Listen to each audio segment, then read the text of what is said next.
రోజు రోజుకి గోల్డ్ రేట్లు పెరుగుతున్నాయి. తాకట్లో ఉన్న బంగారానికి వడ్డీలు పెరుగుతున్నాయని టెన్షన్ పడుతున్నారా? కొమ్మూరి గోల్డ్ వచ్చాక ఆ టెన్షనే పోయింది. కొమ్మూరి గోల్డ్. భారతీయ జనతా పార్టీ రెండు తెలుగు రాష్ట్రాలని ఎలా చూస్తుంది? ఒకవైపు ఆంధ్రప్రదేశ్కేమో వరాల జల్లు కురిపిస్తుందని, మరోవైపు తెలంగాణని అసలు పట్టించుకోవట్లేదు, ప్రియారిటీ ఇవ్వట్లేదని ఒక విమర్శ అయితే మనకు వినిపిస్తుంది. సో మరి భారతీయ జనతా పార్టీ దృష్టికోణంలో రెండు తెలుగు రాష్ట్రాలని ఏ రకంగా చూస్తుందన్న ఒక అంశం అయితే ఇప్పుడు చర్చనీయాంశంగా మారిపోయింది. దీని గురించే డిస్కస్ చేయడానికి ప్రజెంట్ మనతో పాటు ప్రముఖ political analyst, senior journalist Shravan Kumar గారు ఉన్నారు. వారిని అడిగి తెలిసిన ప్రయత్నం చేద్దాం. నమస్కారం సార్. నమస్తే సార్, మరి భారతీయ జనతా పార్టీ రెండు తెలుగు రాష్ట్రాలని ఎలా చూస్తుంది, ఎవరికి ప్రియారిటీస్ ఇస్తుంది, భారతీయ జనతా పార్టీ ఉద్దేశం ఏంటి సార్ రెండు తెలుగు రాష్ట్రాల విషయంలో? భారతీయ జనతా పార్టీ రాజకీయ కమిటీగా ప్రకటించింది. ఇది 3 సంవత్సరాల వరకు ఉంటుంది. అది పార్టీ పదవులు అని చెప్పండి.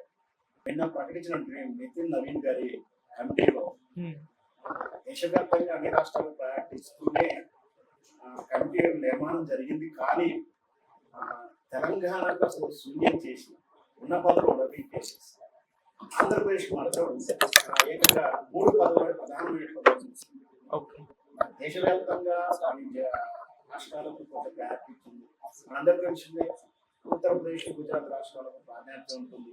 ఏ రాజకీయ పార్టీ చూసినా, కేంద్ర ప్రభుత్వ పాలన చూసినా అలాగే ఇప్పుడు దాంట్లో ఉన్న ప్రాధాన్యత అలాగే ఉంది. పైగా రేపు రాబోయే 2027లో గుజరాత్ అండ్ ఉత్తరప్రదేశ్ లాంటి రాష్ట్రాలలో ఎన్నికలు ఉన్న దృష్ట్యా అక్కడ ఇంకా ప్రాధాన్యత కాస్త ఎక్కువనే ఇచ్చింది. ఈ కోణంలో చూసినా కూడా, అంటే రాబోయే ఎన్నికల దృష్ట్యా కోణంలో చూసినా కూడా రాష్ట్రాలకు ప్రాధాన్యత ఇవ్వాల్సి ఉంటుంది. అట్లాంటిది రేపు 28లో రాబోయేటువంటి తెలంగాణ రాష్ట్ర ఎన్నికల్లో భారతీయ జనతా పార్టీ కీలకంగా వ్యవహరిస్తుంది.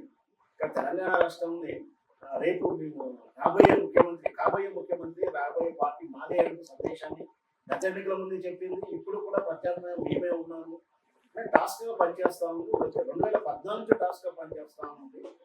అట్లాంటి రాష్ట్రాన్ని అసలు విస్మరించి బండి సంజయ్ గారికి అయితేనేమి, లక్ష్మణ్ గారికి అయితేనేమి, డికేఆర్ గారికి అయితేనేమి ఉపాధ్యక్ష స్థానంలో మంచి కీలక పదవులు ఇచ్చింది గతంలో.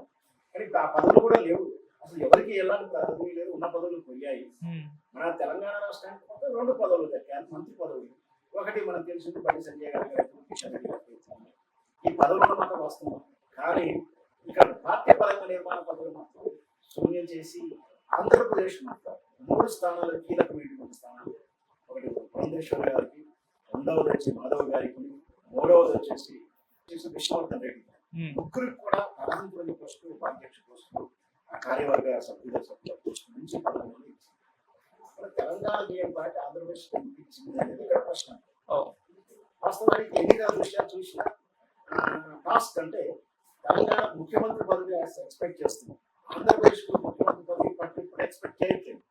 తెలుసు తమిళనాడు, దక్షిణ భారతంలో తమిళనాడు, కేరళకి ముఖ్యమంత్రి స్థానాన్ని దెబ్బకొడతాము, ముఖ్యమంత్రి స్థానాన్ని కీలకం చేసుకోబోతున్నాం, మా పాలన అధికారంలోకి వస్తుందని చెప్పేటువంటి ఈ రాష్ట్రాలు ఆంధ్రప్రదేశ్ అలాంటి ఆలోచన ఎందుకు లేదు అంటే అక్కడ భారతీయ జనతా పార్టీ మిగతా పార్టీల కన్నా చాలా వెనుకుంది. దానికన్నా ముందు వాళ్ళు కూటమిలో ఉన్నటువంటి తెలుగుదేశం పార్టీ కానీ జనసేన పార్టీ వాళ్ళకి అగ్రతాంబలో ఉంది. కాబట్టి అక్కడ ఎట్లాంటి ప్రస్తావన లేకుండా, కానీ అక్కడే ఎందుకు ప్రయారిటీ ఇచ్చారు, అక్కడ కీలక పదవులు ఇచ్చి ఏకంగా తెలంగాణ విస్తరిస్తే ఇక్కడ భారతీయ జనతా పార్టీ తెలంగాణ నాయకులు తల తీసినట్టుగా ఉంది. సమాధానం చెప్పుకోలేకపోతున్నారు. ఇక్కడ అంతర్గత పోటీ ఉన్నాయి. ఒకరికి పదవి వస్తే ఇంకొకరికి అసమ్మతి ఉంది. ఏకంగా మనం చూస్తూనే ఉన్నాం, ఫ్లెక్సీల మీద పబ్లిసిటీ చేసుకుని నెగిటివ్ ప్రచారం చేయడం, అర్ధరాత్రి ఫ్లెక్సీలు వెళ్తున్నాయి, కేసులు నమోదులవుతున్నాయి. చిన్నపాటి పదవి ప్రకటించిన, చిన్నపాటి నిర్ణయం ప్రకటించిన వెంటనే రాజాసింగ్ లాంటి వాళ్ళ అసమ్మతి రాగంతో బహిరంగ విమర్శలు చేస్తా ఉన్నారు. ఒకరి మీద ఒకరి పితృలు మోస్తా ఉన్నారు. ఈ అస్తవ్యస్త విషయంలో బహుశా మరి పార్టీ కీలక వ్యక్తులు వీళ్ళకి ఎవరిని టచ్ చేయకుండా ఉంటే, ఎవరికి ప్రయారిటీ ఇవ్వకుండా, అంటే ఒకరికి ఇస్తే ఇంకొక కోపం వస్తుండొచ్చు, ఈ వర్గపోరు ఏమైనా ఉందేమో, పార్టీ నిర్మాణంలో ఏమైనా తేడా వస్తుంది అనుకున్నారేమో, మొత్తం మీద ఈ రాష్ట్రాన్ని విస్మరించాల్సిన అవసరం ఏర్పడిందేమో వాళ్ళకి కీలకంగా. అంటే మనం చూసాం బండి సంజయ్ గారికి రాష్ట్ర స్థాయి అధ్యక్ష పదవి తీయాల్సిన పరిస్థితులు వచ్చినప్పుడు తీసేసి మరి ఆయనకు న్యాయం చేకూర్చారంటే మళ్ళీ జాతీయ స్థాయి కమిటీకి ఇచ్చారు.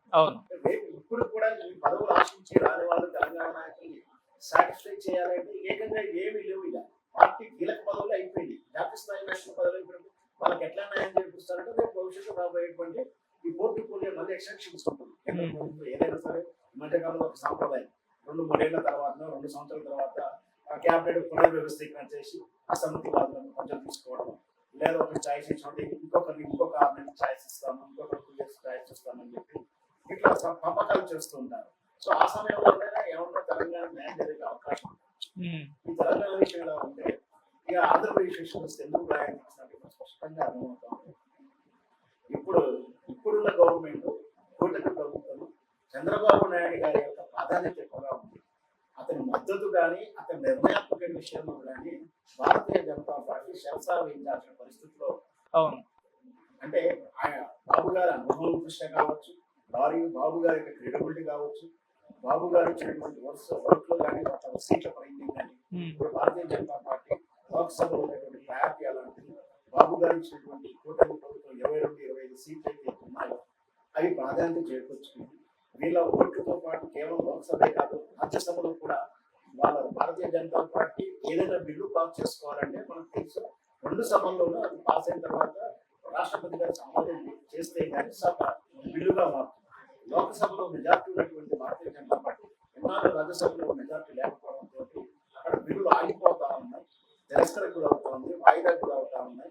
ఈ అనిశ్చిత పరిస్థితుల నుంచి టీడీపీ కానీ కూటమి నుంచి చాలా హెల్ప్ అయింది. సో ఎట్లా అంటే భారతీయ జనతా పార్టీ నరేంద్ర మోడీ గారి ఎన్డీఏ కూటమి మనమే సాధించాలి అంటే బాబు గారి యొక్క అనుభవం కానీ బాబు గారి యొక్క ఈ సీట్ల సంఖ్య ప్రయారిటీ ఉంది. ముందు దాంతో పాటు అక్కడ రాష్ట్రాన్ని నమ్ముకున్నటువంటి భారతీయ జనతా పార్టీ వ్యక్తులు ప్రదేశం గారి ఇట్లాంటి వాళ్ళని క్రియాత్మకంగా సాటిస్ఫై చేస్తూ వాళ్ళని భాగస్వామ్యం చేసుకుంటే ఒకవైపు కేంద్ర ప్రభుత్వం ప్లస్ ఇక్కడ రాష్ట్రంలో హెల్ప్ఫుల్ గా ఉండేటువంటి పైగా ఏంటంటే విభజన తర్వాత విభజన ఆంధ్రప్రదేశ్ కు స్పెషల్ స్టేటస్ లేదనో అభివృద్ధి సహకరించలేదనో రాజధానికి సహకరించిన అపవాదు గతంలో ఉంది. ఆ నెగిటివిటీ నుంచి వాళ్ళు మళ్ళీ కూడా బయటకు వచ్చి ఎన్నికల్లో పోటీ చేయడం వీళ్ళు నిద్రని కాదని ప్రత్యామ్నాయం వైఎస్ఆర్ పట్ల అవకాశం ఇవ్వచ్చు. సో వీళ్ళ స్నేహబంధం విడిపోతే స్నేహబంధం గట్టిగా ఉండకపోతే మూడవ ఛాయిస్ వస్తుంది. కాబట్టి ముందు ఈ రాష్ట్రంలో ఉన్న నాయకులకు ఉన్నటువంటి దానికి విలువించి వాళ్ళు ప్రయాణించి కీలక పదవులు తీసుకొని బహుశా మన ఉన్నతమైన పదవులు ఇచ్చి గౌరవించవచ్చు అభిప్రాయం. నాకైతే అదే విశ్లేషణ కనిపిస్తాం. మొత్తం మీద బడ్జెట్ కేటాయింపులోను అమరావతి లాంటి నగరాన్ని మళ్ళీ ఎన్నాళ్ళు గ్రాఫిక్స్ లో చూస్తున్నటువంటి ఆ విధానాన్ని కార్యరూపంలో విజన్ కంటే అతి కళ్ళ రూపంలో చూసే నిర్మాణం దశ జరగడానికి Bharatiya Janata Party and TDP and Janasena కూటమి యొక్క స్నేహబంధం బలపడటానికి రాష్ట్రానికి ప్రయారిటీ పెరుగుతూ రాష్ట్ర పార్టీ రాజకీయాలు కూడా వాళ్ళకి అవకాశం ఇవ్వబట్టే ఈసారి ఉన్నతమైన పదవులు వచ్చాయని ఓకే సార్, ఇక్కడ గవర్నమెంట్ తెలంగాణలో కాంగ్రెస్ ఉందని కూడా చిన్న చూపు అలా ప్రియారిటీ ఇవ్వకపోవడానికి కారణం అని అనుకోవచ్చా సార్?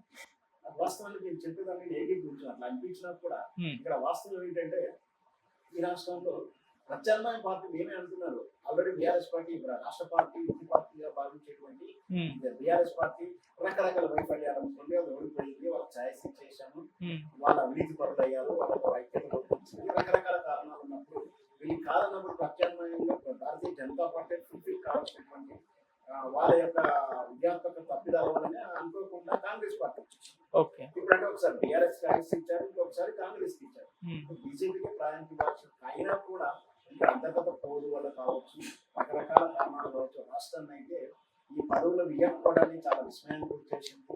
ప్రత్యామ్నాయ పరిష్కారం ఏంటో కూడా అర్థం కాని పొజిషన్. ఎందుకంటే నువ్వు చెప్పావు ఇంతకుముందు రాష్ట్ర స్థాయి పదవులు తీసినప్పుడు జాతీయ స్థాయి పార్టీ పదవులు ఇచ్చి సబ్స్టిట్యూట్ చేశాము, ఇంకా సేవలు పెంచాము, ప్రమోషన్ ఇచ్చారని చెప్పారు. ఇప్పుడు ఉన్నటువంటి రాష్ట్రానికి ప్రమోషన్ అంటే ఏంటి అంటే రాబోయేటువంటి క్యాబినెట్ లో మంత్రి పదవి రావచ్చు. మంత్రి పదవి ఒక బండి సంజయ్ గారికి ఆల్రెడీ గారి పదవులు ఉన్నాయి. వాట్ నెక్స్ట్ కొత్త పదవులు ఇస్తారా, ఏం చేస్తారు అనేది మరి అంటే తెలంగాణ రాష్ట్రాన్ని కూడా వాళ్ళు రాష్ట్రం తీసుకోకుండా వదిలేస్తున్నారా, ఇవన్నీ ప్రశ్నలు వస్తున్నాయి. సరే ఈ ప్రశ్నకు సమాధానం ప్రశ్నతో వచ్చింది సమాధానం అయితే కాస్త ఆలస్యం వస్తుండొచ్చు. రాబోయే పరిణామాలు చూసి దాని ఫలితాలు రిఫ్లెక్షన్ ఎలా ఉంటాయి. ఒకసారి ఏంటంటే రాజకీయాల్లో ఎత్తుగడలు కొన్నిసారి మనకు అర్థం కాదు, కూడా భావంతో పెట్టుకోవచ్చు, లేదా అంచనా భావాలు ఉంటాయి. సో ఇప్పటికైతే ఈ నిర్ణయం వెనక ఉన్నటువంటి రహస్యం ఏంటో కానీ దీనివల్ల రిఫ్లెక్షన్స్ ఏంటో అంచనా వేయాలి. Correct sir, thank you so much.